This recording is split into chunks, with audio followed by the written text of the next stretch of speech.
This week's Parshas, Parshas Vayelech. Let's see if we can find something from the Maharal on this week's Parsha. We're live streaming this with the Simaforshim. Aryeh, if we can find a short one. We'll just open up the Aryeh and see what we can.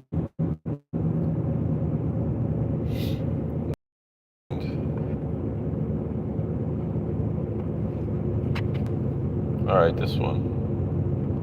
Alright.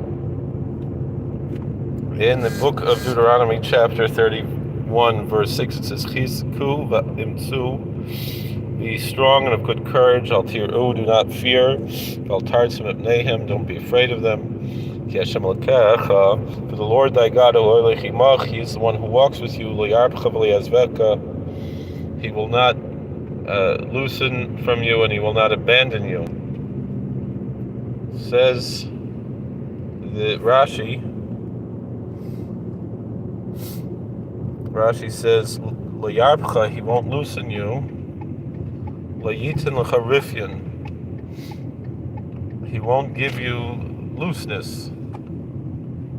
L'yos nezav mimenu, that he should abandon you, meaning if he loses hold of you to abandon you, he's not going to lose hold of you to abandon you. Says the Heilige Zayda Maharal of Prague, there's a chusia going to Moklis V'Lamein, L'yitin l'charifyan, that God will not give you a looseness. Do you need to fill up the? No, I have a full tank. I'm just telling you, once you drive my car, Yeah. you know that. Okay, aval ein perusho shliyasos charifoi. So we don't translate it that you're not going to become loose. That you won't be loose. That's not something that an action that we can mention. We don't hold on to something, then automatically it becomes loosened. So that's not an action. Therefore,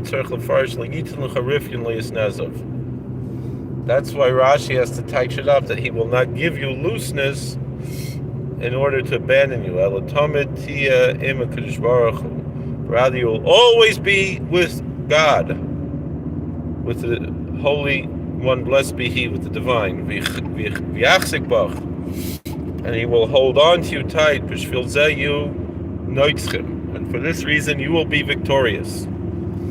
Thank you for watching. God bless. Please like, share, and subscribe, comment, and we'll see you later. All right,